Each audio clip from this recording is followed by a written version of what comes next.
आज इमरान खान की press conference थी जिसमें उन्होंने नैब लॉज को सुप्रीम कोर्ट में चैलेंज करने की बात की है। नैब लॉज पाकिस्तान की पूरी तारीख में डे वन से जब मुशर्रफ दौर में बने आज तक एक मुतनाज़ा कानून की शक्ल में सामने आया। इस कानून का जिसने भी इस्तेमाल किया, नवाज़ शरीफ के उस एहतसाब सेल से लेकर आज तक सारे ही मुतनाज़ा तरीके से सामने आए। सियासी मुखालफिन को बंद करने के लिए, उनको दबाने के लिए, आर्म ट्विस्टिंग के लिए इस कानून का इस्तेमाल किया गया।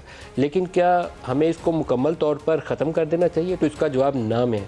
जो तरमीम की गई अब पार्लियामेंट से, क्या वो सारी गलत है? इसका जवाब 50-50 है।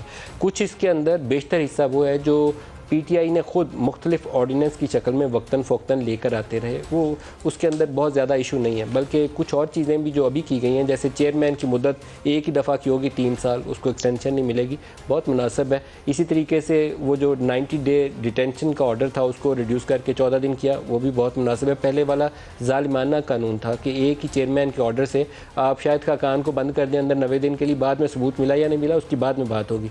लेकिन दो चीज़ें उसके ऊपर मुझे पहले दिन से इतराज़ है, वो मुझे लगता है कि दुरुस्त नहीं है। मैं लीगल एक्सपर्ट नहीं हूँ, लेकिन जो फेस वैल्यू पे वो अमेंडमेंट्स नज़र आती हैं, वो लगता है ये है कि PMLN के कुछ लोगों को सपोर्ट करने के लिए वो अमेंडमेंट्स की गई हैं।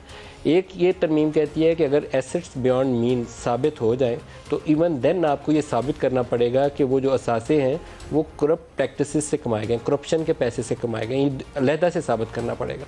ये बात मेरी थोड़ी सी अकल फहम से बाला चीज़ है। एसेट बियॉन्ड मीन्स अगर साबित हो जाते हैं तो इसका मतलब है कि वो वसाइल आपके आमदन से ज़ायद साबित हो चुकी है, वहाँ केस का आगाज़ होना चाहिए। ये कहते हैं कि ये अलहदा से आप साबित करें कि वो पैसा करप्शन से कमाया या किसी और ज़रिए से आया। दूसरी अमेंडमेंट वो है fraud of public at large. ये ज़मीनों के मामलात के ऊपर ज़्यादा था कि ज़मीनें बेच दी, ज़मीन है ही नहीं, फाइलें बिक गई 100 रुपया। ये रिंग रोड के ऊपर, ये रावलपिंडी रिंग रोड का सारा पूरा स्कैंडल यही है। ज़मीनें बेच दी, रोड बननी है, बाद में पता चला वो बंदा पैसे लेके 2 अरब बाहर भाग गया। उसके ऊपर केस होना चाहिए, उसको पकड़ के जेल में डालें। जो गरीब आदमी की सारी उम्र की जमा पूंजी लूट के खा गया। पहले उसके ऊपर कंप्लेनेंट की लिमिट थी कि 75 होंगे, 50 होंगे या 26 होंगे। 26 आई थिंक या 25 लास्ट नंबर है जो किसी कोर्ट के फैसले से आया हुआ। उसको फॉलो करना चाहिए, उसको चेंज नहीं करना चाहिए। उसके अंदर तरमीम की गई है जो शायद अब मिनिमम उसको 100 कर दिया गया। इस तरह की सहूलत मेरी समझ में नहीं आती कि क्यों देनी चाहिए। जिसने पैसा खाया है वो 2 करोड़ खाया या 2 अरब खाया, उसको सज़ा मिलनी नहीं होनी चाहिए। बाकी जो ट्रांसपेरेंसी चाहिए, गवर्नमेंट ऑफिसर्स काम नहीं करते, उसको आपने तहफ़्फ़ुज़ देना है। किसी फाइल के ऊपर कोई कुगी मारने पे तैयार नहीं होता कि कल को मैं नैब के सामने खड़ा हूँगा।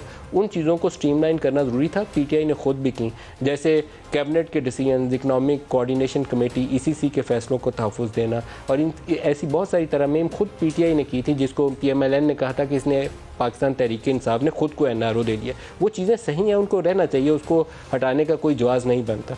ये आज के प्रोग्राम में हम इन दोनों मौज़ूआत को डिस्कस करेंगे, और इसके अलावा PTI का फॉरेन फंडिंग केस, उसके ऊपर फ़ैसला महफूज है और जल्द ही उस फैसले के ऐलान की तवक्को है।